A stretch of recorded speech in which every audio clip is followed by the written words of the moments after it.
मृत्युकालीन कथन कहलाया जाएगा। किसका नाम लिखिए, शरद वृद्धिचंद शारदा। मैं पहले के फैक्ट्स बता चुका हूं इसको, आपके कहां पढ़ाया था मैंने केस, पंचशील सिद्धांत में। शरद वृद्धिचंद शारदा,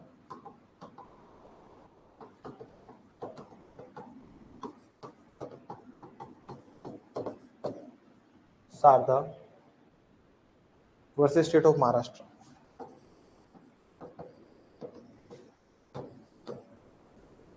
नाइनटीन 84। इसमें लिखिए, इसमें लिखिए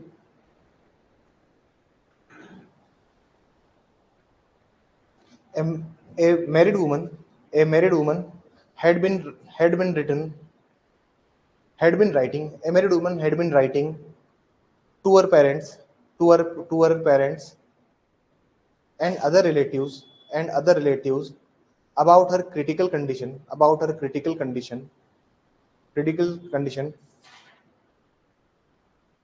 at the house of inner laws।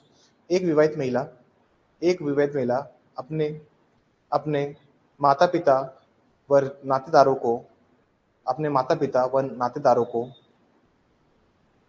को अपने ससुराल में दयनीय स्थिति के बारे में बतलाती है।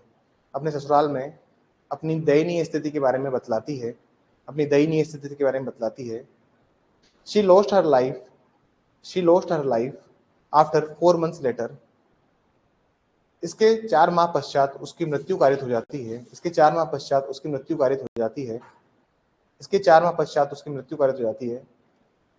The court considered those letters as dying declaration।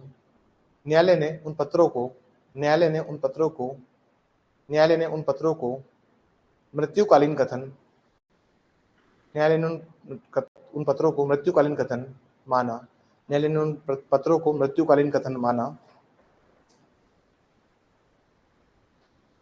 The court also pointed out that न्यायालय ने यह भी बताया कि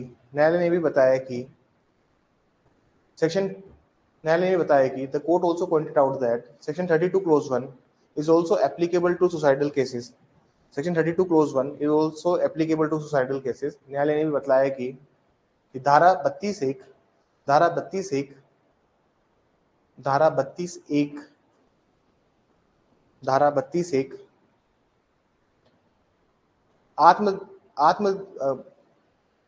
आत्मदाह के मामले में भी लागू होती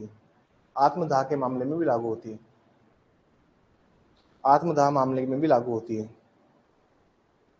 चौथा पॉइंट लिखिए, The cause of death must be in question। मृत्यु का कारण प्रश्नगत होना आवश्यक है। मृत्यु का कारण प्रश्नगत होना आवश्यक है।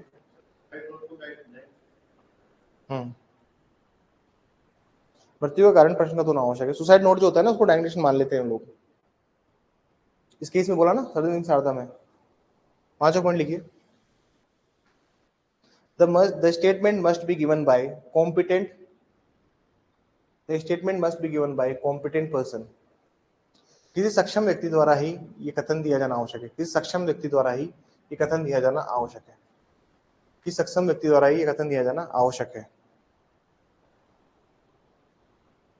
सक्षम व्यक्ति का क्या मतलब है यहाँ पे, कॉम्पिटेंट पर्सन का क्या मतलब है यहाँ पे, कि वो मेंटली और फिजिकली फिट हो। ठीक है ना।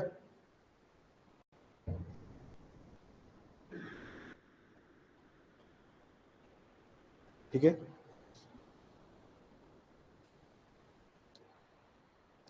इसमें एक लाइन लिख लीजिए, A dying declaration of a child is inadmissible।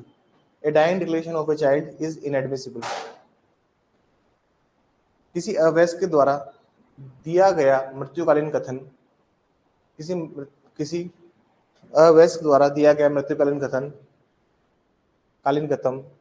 अग्राह्य